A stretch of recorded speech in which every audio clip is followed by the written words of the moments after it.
Hi ಸ್ನೇಹಿತರೆ, welcome back our job alerting Kannada YouTube ಚಾನಲ್ಗೆ. ಸ್ನೇಹಿತರೆ, BMTC ಕಂಡಕ್ಟರ್ ಹುದ್ದೆಗಳಿಗೆ ಸಂಬಂಧಿಸಿದಂತೆ 2500 ಏನು ಹುದ್ದೆಗಳಿದ್ದವಲ್ಲ, ಈಗ ಆಲ್ರೆಡಿ ನಾನು ಎದ್ದು ಎಕ್ಸಾಮ್ ಮುಗಿದು 23ನೇ ತಾರೀಕಿನ ಒಳಗಾಗಿ ನಿಮ್ಮದು ಏನಿದೆ ಎಲ್ಲ 1/5 ಕಟ್ ಆಫ್ ಲಿಸ್ಟನ್ನು ಬಿಡುವ ಸಾಧ್ಯತೆ ಇದೆ. ಸ್ನೇಹಿತರೆ, ಹಾಗಿದ್ದರೆ 1/5ಗೆ ನೀವು ಸೇಫ್ ಆಗಿದ್ದೀರಿ ಅಂತ ತಿಳ್ಕೊಬೇಕಂದ್ರೆ ಅಂಕಗಳು ಎಷ್ಟಾಗಿರ್ಬೇಕು ನಿಮ್ಮದು. ಅದ್ರ ಜೊತೆಗೆ ಇದು ಕೇವಲ ನಾನು ಹೇಳ್ತಾ ಇರೋದು ಪುರುಷರದ್ದು. ಹಾಗಿದ್ರೆ ಸ್ನೇಹಿತರೆ, ನೀವೇನಾದರೂ ಮೊದಲ ಬಾರಿಗೆ ನಮ್ಮ ವಿಡಿಯೋ ನೋಡಿದ್ರೆ ತಪ್ಪದಿಂದ ಲೈಕ್ ಮಾಡಿ, ಇದೇ ರೀತಿ ಕಂಟಿನ್ಯೂಸ್ ಅಪ್ಡೇಟಾಗಿ ನಮ್ಮ ಚಾನಲ್ನ ಸಬ್ಸ್ಕ್ರೈಬ್ ಮಾಡಿಕೊಳ್ಳಿ. ಸ್ನೇಹಿತರೆ, ಸಾಕಷ್ಟು ಅಭ್ಯರ್ಥಿಗಳಿಗೆ ಗೊಂದಲ ಉಂಟಾಗಿತ್ತು. 30 ಅಂಕ ತೆಗೆದುಕೊಳ್ಳಬೇಕಾ, 30% ತೆಗೆದುಕೊಳ್ಳಬೇಕಂತ. ಸ್ನೇಹಿತರೆ, ಇವತ್ತಿನ ವಿಡಿಯೋದಲ್ಲಿ ಸಂಪೂರ್ಣ ಮಾಹಿತಿ ತಿಳಿಸ್ಕೊಡ್ತೀನಿ. ಸ್ನೇಹಿತರೆ, ಹಾಗಿದ್ದರೆ 1/5ಗೆ ಎಲಿಜಿಬಲ್ ಆಗ್ಬೇಕಂದ್ರೆ ನೀವು ಕಡ್ಡಾಯವಾಗಿ 30% ತೆಗೆದುಕೊಳ್ಬೇಕು. ಸ್ನೇಹಿತರೆ, ಇದು 2 ಎಕ್ಸಾಮ್ ಸೇರಿ ಶೇಕಡ ತೆಗೆದುಕೊಂಡಾಗ ಮಾತ್ರ ಆಯ್ಕೆ ಹಾಕ್ಯಾರ. ಅಂದರೆ ಒಂದು ಎಕ್ಸಾಮ್ನಲ್ಲಿ 30, ಒಂದು ಎಕ್ಸಾಮಲ್ಲಿ ತೆಗೆದುಕೊಂಡ್ರೆ ನಿಮ್ದು 60 ಅಂಕ ಆಗುತ್ತೆ. ಅದಕ್ಕಿಂತ 60 ಅಂಕಕ್ಕಿಂತ ಜಾಸ್ತಿ ನೀವೇನಾದರೂ ಪಡೆದುಕೊಂಡಲ್ಲಿ ಮಾತ್ರ ನೀವು ಈ ಹುದ್ದೆಗಳಿಗೆ ಎಲಿಜಿಬಲ್ ಆಗಿರ್ತೀರ. ನೀವು ಒಂದು ಎಕ್ಸಾಮಲ್ಲಿ 40 ತೆಗೆದುಕೊಂಡು ಒಂದು ಎಕ್ಸಾಮಲ್ಲಿ 30 ತೆಗೆದುಕೊಂಡ್ರೂ ಆಗುತ್ತೆ. ಒಂದು ಎಕ್ಸಾಮಲ್ಲಿ 20 ತೆಗೆದುಕೊಂಡು ಒಂದು ಎಕ್ಸಾಮಲ್ಲಿ 50 ತೆಗೆದುಕೊಂಡ್ರೆ ಈ ರೀತಿ ತೆಗೆದುಕೊಂಡು ಕೂಡ ನೀವು ಒಟ್ಟು ನಿಮ್ದು ಏನಿದೆ ಸಾಮಾನ್ಯ ಪರೀಕ್ಷೆಯಲ್ಲಿ ನಿಮ್ಮದು ಶೇಕಡ 30ರಷ್ಟು ಆಗ್ಬೇಕಂತಿದೆ. ಇದು ಹೇಳೋದು ಶೇಕಡ ಆಗಿರಬೇಕು, ಅಂಕಗಳಲ್ಲ. ಇದು ನಿಮಗೆ ಸರಿಯಾಗಿ ನೆನಪಿರಲಿ. ಎಲ್ಲರೂ ಅಲ್ಲಿ ನೋಡಿರ್ಬೇಕು, ನೀವು ನೋಟಿಫಿಕೇಷನ್ದಲ್ಲಿ ಶೇಕಡ 30ರಷ್ಟು ಅಂಕ ತೆಗೆದುಕೊಂಡ್ರೆ ಅಂದ್ರೆ ಶೇಕಡ ಇರ್ತದೆ, ಅದು ಅಂಕಗಳಲ್ಲ. ಕೇವಲ 30 ಅಂಕಗಳಲ್ಲ ಎಲಿಜಿಬಲ್. ಮಿನಿಮಮ್ ಆದರೂ ನೀವು 30% ಮಾಡಲೇಬೇಕಾಗಿರ್ತದೆ ಎಕ್ಸಾಮಲ್ಲಿ. ಹಾಗಿದ್ರೆ 1/5 ಎಲಿಜಿಬಲ್ ಆಗ್ಬೇಕಪ್ಪ ಅಂದ್ರೆ ನಿಮ್ಮ ಸ್ಕೋರ್ ಎಷ್ಟು ಆಗ್ಬೇಕಂತ ಈಗ ಆಲ್ರೆಡಿ ತಿಳಿತಿ. ಎಷ್ಟಪ್ಪ ಸ್ಕೋರ್ ಅಂದ್ರೆ ಆಲ್ಮೋಸ್ಟ್ ಈಗ 1/5ಗೆ ಆಯ್ಕೆ ಆಗೋರೆಲ್ಲರೂ ಒಂದು ಎಕ್ಸಾಮಲ್ಲಿ 25 ಇನ್ನೊಂದು ಎಕ್ಸಾಮಲ್ಲಿ 45 ತೆಗೆದುಕೊಂಡು ಅಥವಾ 48 ತೆಗೆದುಕೊಂಡು 60ಕ್ಕಿಂತ ಹೆಚ್ಚಿನ ಸ್ಕೋರ್ಗಳೆಲ್ಲ ಯಾರ್ಯಾರು ಮಾಡಿದಾರೆ 1/5ಗೆ ಮಾತ್ರ ಎಲಿಜಿಬಲ್ ಆಗ್ತಾರೆ. 1/1ಗೆ ಬೇರೆಯೇ ರೀತಿ ಇರುತ್ತೆ ಕಟ್ ಆಫು. ಇನ್ನೇನು ನಿಮ್ಮದು 2-3 ದಿವಸದಲ್ಲಿ ಸ್ಕೋರ್ ಬಿಡ್ತಾರೆ, ನಿಮ್ಗೆ ಗೊತ್ತಾಗುತ್ತೆ ಯಾವ ರೀತಿ ಸ್ಕೋರ್ ಆಗ್ಯಾವ. ಸ್ಕೋರ್ಗಳ ಆಧಾರದ ಮೇಲೆ ಅದರದ್ದು ಎಕ್ಸ್ಪೆಕ್ಟೆಡ್ ಕಟ್ ಆಫ್ ಲಿಸ್ಟ್ ಎಷ್ಟು ನಿಂದಿರ್ತದೆ ಅಂತೇಳಿ ನಿಮಗೇನಾದರೂ ವಿಡಿಯೋ ಬೇಕಾಗಿತ್ತು ಅಂದ್ರೆ ಕಮೆಂಟ್ ಮೂಲಕ ತಿಳಿಸಿ, ಅದನ್ನು ಕೂಡ ವಿಡಿಯೋನ ಮಾಡಿ ತಿಳಿಸ್ತೀವಿ. ಸ್ನೇಹಿತರೆ, ಆಲ್ಮೋಸ್ಟ್ ಎಲ್ಲರೂ ಅಂದ್ರೆ ಈಗ ನಿಮ್ದು ಏನಾದರೂ ಒಂದು 70 ಆಗಿತ್ತು ಅಂತ ತಿಳ್ಕೊಂಡು ನೀವು ಆಲ್ಮೋಸ್ಟ್ ಈ ಹುದ್ದೆಗಳಿಗೆ ಸೆಲೆಕ್ಟ್ ಆಗಿದ್ದೀರ ಅಂದ್ರೆ 30 ಅಂಕ, 31, 32 ಈ ರೀತಿ ಕೇವಲ ಬರೀ 60 ಕಟಾಂಕಟಿ 60 ತೆಗೆದುಕೊಂಡವರು ಇಲ್ಲಿ ಆಯ್ಕೆ ಆಗೋದು ಡೌಟು.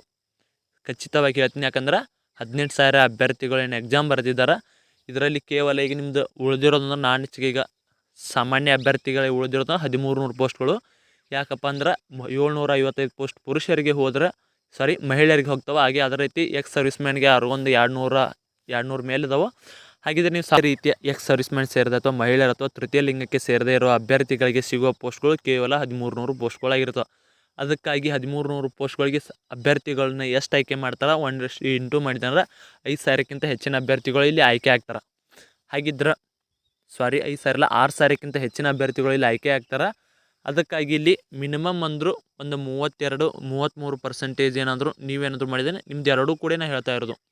ನಿಮ್ಮದು SSLC ಪ್ಲಸ್ PUC ಪ್ಲಸ್ ಇಲ್ಲಿ ಸಾಮಾನ್ಯ ಪರೀಕ್ಷೆಯಲ್ಲಿ ತೆಗೆದುಕೊಂಡ ಅಂಕಗಳನ್ನು ಸೇರಿಸಿಕೊಂಡು ಕೇವಲ ನೀವು 1/5ಗೆ ಎಲಿಜಿಬಲ್ ಅಥವಾ ಫಿಸಿಕಲ್ಗೆ ಆಯ್ಕೆ ಆಗಬೇಕಪ್ಪ ಅಂದ್ರೆ ಮಿನಿಮಮ್ ಅಂದರೂ ನಿಮ್ಮದು ಒಂದು 65ಕ್ಕಿಂತ ಹೆಚ್ಚಿನ ಅಂಕಗಳು ಆಗಿರಲೇಬೇಕು.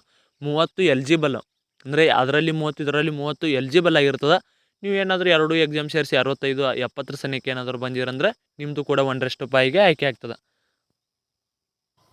ಸಾಕಷ್ಟು ಅಭ್ಯರ್ಥಿಗಳನ್ನ ಕಮೆಂಟ್ ಮಾಡಕತ್ತೀರಿ, ನಾ ಯಾರಿಗೂ ಕೂಡ ರೆಸ್ಪಾನ್ಸ್ ಮಾಡಕತ್ತಿಲ್ಲ. ಯಾಕಪ್ಪ ಅಂದ್ರೆ ಪ್ರತಿಯೊಬ್ಬರದ್ದು ಕೂಡ ಅದೇ ಮೆಸೇಜ್, ಅಣ್ಣ ನಂದು ಇಷ್ಟು ಆಗೈತಿ, ಒಂದು CET 25 ಆಗೈತಿ, ಹಾಗೂ ನಂದು SSLC PUC ಮಾರ್ಕ್ಸ್ ಕಾರ್ಡ್ 15% ಆಗೈತಿ, ಒಟ್ಟು ಕೂಡ ನಂದು ಈ ರೀತಿ ಸೆಲೆಕ್ಟ್ ಆಗುತ್ತೆ ಅಂತ ಈ ರೀತಿ ಕ್ವಶನ್ಗಳನ್ನ ಹಾಕೋ ಬದಲು ನಾವೇನು ವಿಡಿಯೋನ ಪೂರ್ತಿ ಸಂಪೂರ್ಣವಾಗಿ ನೋಡಿ ನಿಮಗೆ ಗೊತ್ತಾಗುತ್ತೆ ನಂದು ಆಗುತ್ತೆ ಬಿಡುತ್ತೆ ಅಂತೇಳಿ ಡೀಟೇಲ್ ಆಗಿ ಹೇಳಿರ್ತೀವಿ. ನೀವು ಬರೀ ಸ್ಕಿಪ್ ಮಾಡ್ಕೋತ ನೋಡಿದ್ರೆ ವಿಡಿಯೋ ಸಂಪೂರ್ಣವಾಗಿ ಅರ್ಥ ಆಗಲ್ಲ. ಅದಕ್ಕಾಗಿ ಆದಷ್ಟು ಯಾರು ಸ್ಕಿಪ್ ಮಾಡಿದೆ ಕೊನೆಯವರೆಗೂ ನೋಡಿ. ಸ್ನೇಹಿತರೆ, ಹಾಗಿದ್ದರೆ ಇದು ಕೇವಲ ಪುರುಷರಿಗೆ ಇಷ್ಟ ಅಂಕಗಳಾದರೆ ಮಹಿಳೆಯರಿಗೆ ಎಷ್ಟು, ಮಹಿಳೆಯರದಕ್ಕೆ ಅಂಥೇಳಿ ಒಂದು ಸಪ್ರೇಟ್ ವಿಡಿಯೋ ಮಾಡ್ತೀವಿ. ಯಾಕಂದ್ರೆ ಮಹಿಳೆಯರಿಗೆ ಪುರುಷರಿಗೆ ಗಜ ಅಂತರ ಇರ್ತದೆ. ಸ್ಕೋರ್ಗಳಿಗೆ ವ್ಯತ್ಯಾಸ ನೋಡಿದರೆ ಅವ್ರದ್ದು 755 ಪೋಸ್ಟ್ ಇದ್ದರೂ ಕೂಡ ಅವರಿಗೆ ಕಟ್ ಆಫ್ ಲಿಸ್ಟ್ ನಿಂದಿರೋದೇ ಬೇರೆ ಇರ್ತದೆ, ಪುರುಷರಿಗಿಂತ ಕಡಿಮೆ ನಿಂದಿರ್ತದೆ. ಅದು ಯಾವ ರೀತಿ ಕಟ್ ಆಫ್ ಇರುತ್ತೆ ಅಂತೇಳಿ ಇನ್ನೊಂದು ವಿಡಿಯೋದಲ್ಲಿ ಹೇಳ್ತೀನಿ. ಸ್ನೇಹಿತರೆ, ಹಾಗಿದ್ದರೆ ನಿಮ್ಮದು ಎಕ್ಸ್ಪೆಕ್ಟ್ ಇದು ಏನಂತಲ್ಲ, ಇದು ನಿಮ್ಮದು 30 ಸ್ಕೋರ್ ಅಥವಾ 30 ಅಂಕನ ಅಥವಾ 30% ಅಂತೇಳಿ ಇದ್ರದ್ದು ಸಂಪೂರ್ಣವಾಗಿ ತಿಳಿದತ್ತೆ ಅಂತೇಳಿ ತಿಳ್ಕೊತೀನಿ. ಸ್ನೇಹಿತರಾಗಿರೋ 1/5ಗೆ ಎಲಿಜಿಬಲ್ ಆಗ್ಬೇಕಂದ್ರೆ ಎಷ್ಟು ಸ್ಕೋರ್ ತೆಗೆದುಕೊಂಡಿರ್ಬೇಕಂತೇಳಿ ಅದನ್ನು ಕೂಡ ತಿಳಿಸಿದ್ದೀನಿ. ಸ್ನೇಹಿತರೆ, ಇದೇ ರೀತಿ ಕಂಟಿನ್ಯೂಸ್ ಅಪ್ಡೇಟ್ ನಿಮಗೆ ಏನಾದರೂ ಬೇಕಿದ್ರೆ ನಮ್ಮ ಟೆಲಿಗ್ರಾಮ್ ಮತ್ತು ವಾಟ್ಸಪ್ ಗ್ರೂಪ್ ಮತ್ತು ಯೂಟ್ಯೂಬ್ ಚಾನಲ್ನ ಸಬ್ಸ್ಕ್ರೈಬ್ ಮಾಡಿಕೊಳ್ಳಿ. ಸ್ನೇಹಿತರೆ, ಇಲ್ಲಿವರೆಗೆ ವಿಡಿಯೋ ನೋಡೋದಕ್ಕೆ ಧನ್ಯವಾದಗಳು. ಮತ್ತೆ ಮುಂದಿನ ವಿಡಿಯೋದಲ್ಲಿ ಸಿಗೋಣ. ಶುಭ ದಿನ.